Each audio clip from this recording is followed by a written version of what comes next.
ګرانو کتونکو نورو ویډیوګانو لپاره لاندې سره بټن باندې کلیک وکړئ، یعنی زما چینل در سره سبسکرایب کړئ او ورسره په ګنګړي باندې هم کلیک وکړئ ترڅو د نوې ویډیوګانو خبرتیا تاسو ته په اسانۍ سره مباحث د جواز او نه جواز د آداب د حل او د حرمات د هر لحاظ باندې مختلف پیړو باندې دغه بحثونه کیږي، نو ځکه عنوان جمع ذکر کوي ابواب الاطعمه.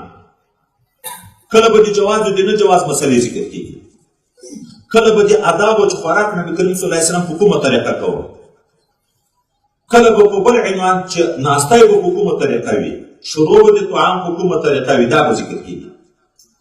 اول باب حضرت نبی علیہ السلام په چی خوراک کوو؟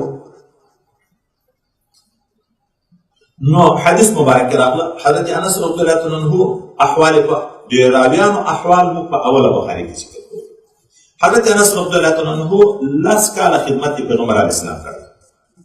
پیغمبر صلی الله علیه وسلم چې مدینه منوره زاده الله شرفه ته هجرت وکړ، د لاسو کولو د عمر د مور چې په اسلام مشرف شو حضرت ام سلیم رضی الله عنها خپل زوی مبارک راوست ان حضرت صلی الله علیه وسلم ته چې یا رسول الله صلی الله علیه وسلم خدای مکا خادمګۍ دیتا دا ما ته خدمت وکړه کړه د دعا وکړه.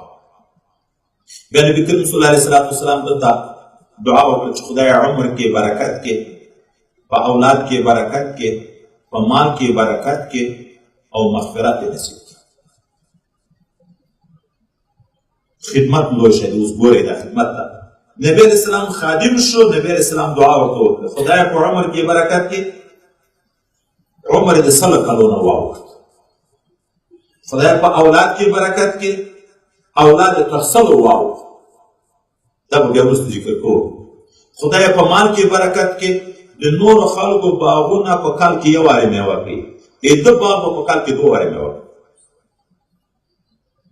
مغفرت آخرت خبره ده، نو ځکه یو ځای کې دی وی چې امید لرم چې هغه به مې خدای نصیب کړي، ځکه دغه درې اثار خو ما په دنیا کې ولیده چې دا دعا قبوله شوې ده. لوی کار خدمت ده. وروسته به ذکر کوو خدمات او ادب.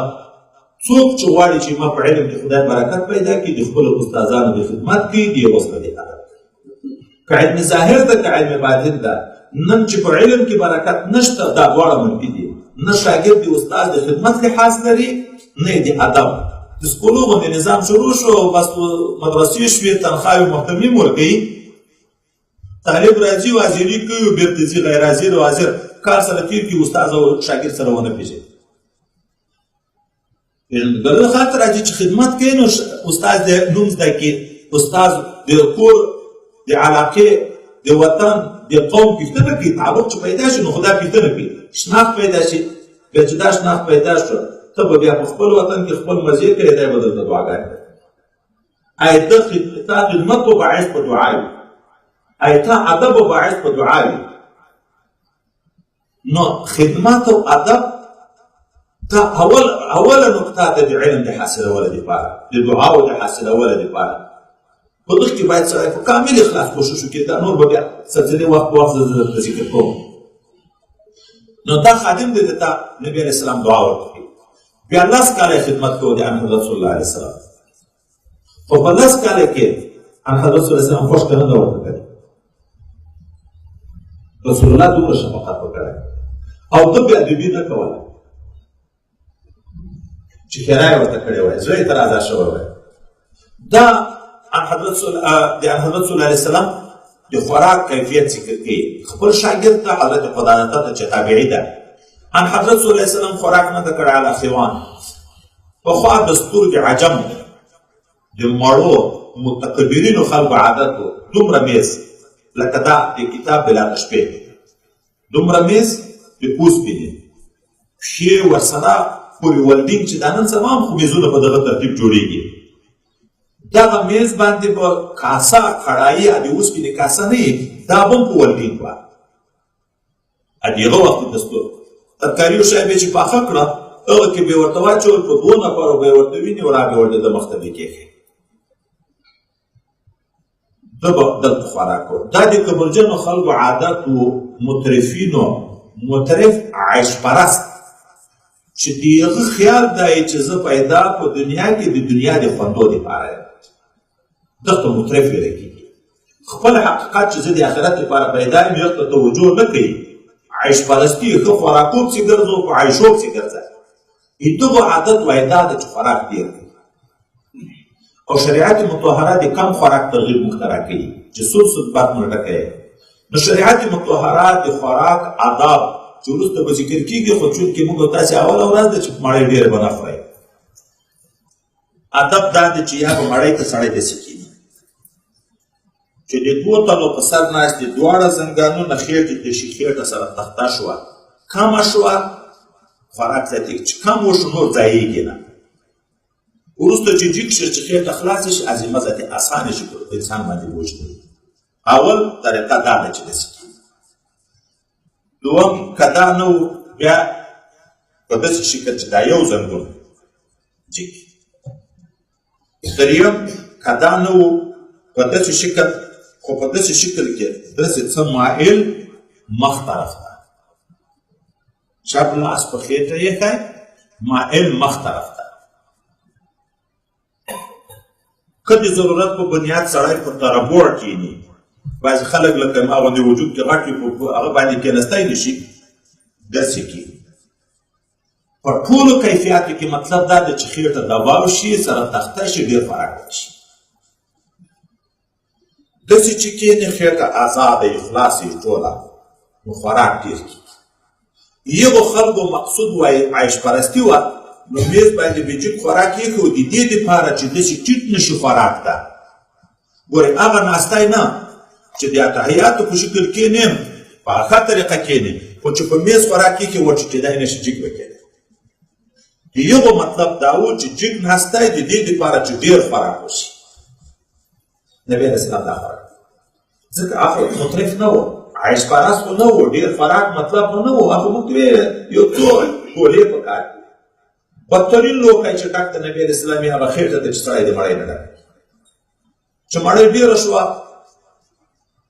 خوب ډېرېږي مطالعه هم پاتې تدریس هم تدریس و تعلیم و تعلم و اذکار و هر څه ځای ته پاتې غفلت راولي نو ده خوراک په میز نه ده کړی اوس موږ ته روا ده که نه دوم شی ذکر کړو دلته خو د نبي کریم صلی الله علیه وسلم پیل مبارک ذکر شو ما مخکې تعریف وکړې د قولو د پیل خبر دا خو اوس د ده پیل مبارک رانقل شو موږ ته اوس د فقه په اصطلاح باندې په میز خوراک روا ده که نه نو موږ ته دوه خبرې اوس علماو د الله جنت الفردوس نصیب کې خدمت یې کړی موږ خوراک په میز دوه خیله کیفیت ده که د تکبر په نیت شي د عیش پرستی په نیت شي د هغو سره تشبه ده بیا ناروا مکروه تحریمي ده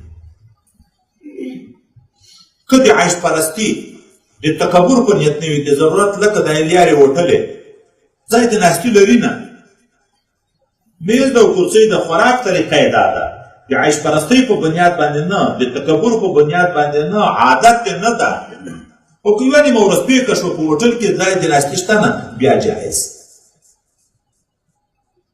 نبي کریم صلی الله علیه وسلم په میز خوراک نه ده کړی دوم سکور و جا دا کنکي پلیټونه نه وي په دغو کې خوراک ته نه ده ولې دا کنکیو پلیټو کې خوراک دوه قسمه ده یو قسم اصل خوراک ده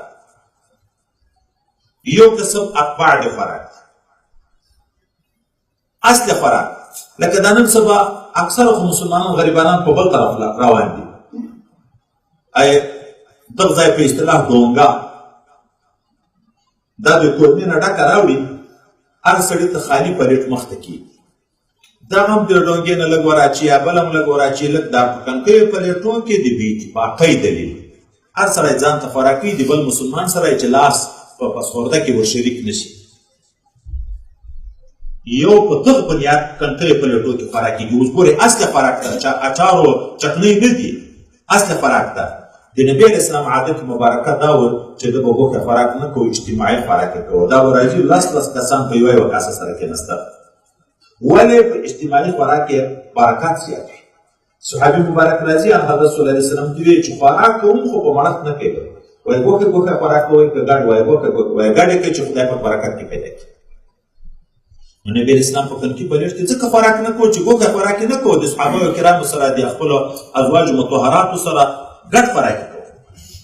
دوم، یا په کنکیو پلیټو باندې اتباع وي لکه چکني، سرکه، اچار، پیرني او دغه شیان دي.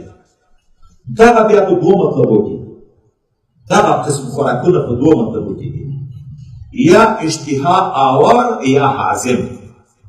بعضې خوراکونه په کنکیو پلیټو کې د دغه دپاره وي چې سړي ډېر خوراک د اشتها پیدا شي. دغه ته هغه څوک ضرورت لري چې لوږې نه یې تېرې کړې، سهار دومره وخورو چې غرمې مو ډېر شوق نه وي، نو په پیازو یې خورو، اشتها پیدا کوو، په چکنیو اشتها پیدا کوو. د صحابه کرامو په دور کې، د حضرت صلی الله علیه وسلم په دور کې ولوګه خوراکونه ډېر وونه، نو اشتها کې وو چې سړی وي په اشتها کې پیدا کوي یوه ګوله مړۍ، هغه دغه ته څه ضرورت لري چې بیا د اشتها لپاره بل شی وخوري. دوم قسم په کنکیو پلیټو کې خوراک د عازمې لپاره وي. خوراک ښه ډېر وکړو موږ، بیا وروسته پیرني او مربا او داسې شیان چې خورو چې هغه عازمه کړي، دا هم د ډېروالي د خوراک نه کېږي. دې ډېر خوراک کوو نه چې عازمې دې ضرورت وي چې بوتل پسې وچېږي. موږ په بل شي اوس په تیزابو عازمه کوو، دومره خورو تیزاب پسې اچوو، دا بوتل ټول تیزاب دي، دغه ته یې دې ضرورت نه و. نو ځکه ان حضرت صلی الله علیه وسلم دا خوراک نه ده کړی. اوس موږ دپاره څنګه ده؟ موږ دپاره په دغه خوړلو کې څه شرعي ممانعات نشته، خو په یو شرط چې عیش پرستۍ په بنیاد باندې نه وي. داسې نه چې دا ورسره خوره خوراک ډېر کېږي، ډېروالی د خوراک مطلوب ده. نور جائز ده، شریعت په اصطلاح باندې دا جائز ده. دریم، ولا خبز له مرقه، پاستی نبي علیه السلام ته نه و پوښ شوی. ولې؟ یو، پاستی چې پخېږي د غنمو د وړو نه پخېږي، یو په پاستی کې خوړل ډېر کېږي، ښه خوړل کېږي، ښه تېغېږي، خوړل ډېر کېږي. دوم، دا په هغه غلبیل باندې چڼ کېږي چې هغه لوی لوی شی تر لرې شي، نو میده وړه پاتې شي. یعنې حضرت صلی الله علیه وسلم په وخت کې غربال دا غلبیل بیخي پیروز یې بیخي ونه، او ډېر خوراک مطلوب نه و. اکثره خوراک د روټو یو نه پاستې نه پخېږي، جواری و د یوه نه پاستې نه پخېږي. زموږ دپاره جایز عیش پرستي دا د حال په ټولو کې عیش پرستي چې مطلب نه وي، خدای پاک وسعت رزق راوستو، دنیا ډېره شوه، غلمینه پیدا شوه د ورونو په ځای باندې، نو جایز ده، خو کثرت عقل کې مطلوب نه ده. اوس حضرت انس رضی الله عنه د ان حضرت صلی الله علیه وسلم پیر مبارکه د خوراک ذکر کو چې په میز خوراک نه ده کړی. دغه جز پوښتنه شاګرد ته کوي خدادته نه، شاګرد یونس د قدادته نه پوښتنه کوي. فقلت لقدادته، هغه وګورو د قدادته شاګرد څوک ده؟ یونس ویل چې ښه ما خپل استاد ته ویل قدادته کله بیا نبي علیه السلام صحابو کوچي چې خوراک کوو چې په میز یې نه کوه. ده ویل په دغه دسترخوان سفره، دا دسترخوان پخوا وختو کې د څرمنې د پوست نه جوړېدو او اکثره به مدور و ګرد شکل کې به و. نو په دغه سفره په دغه دسترخوانو یې خوراک کوو. اوس په دسترخوان کې دا ګټه ده چې دسترخوان ټیټ وي، میز خو ټیټ وي، هلته خوړل جګېږي. دسترخوان ټیټ وي نو طبعا سړی ورټیټېږي، چې ورټیټ شو هلته په خېټه کې کمبود راځي، نو بیا په خوراک کې کثرت یې سړي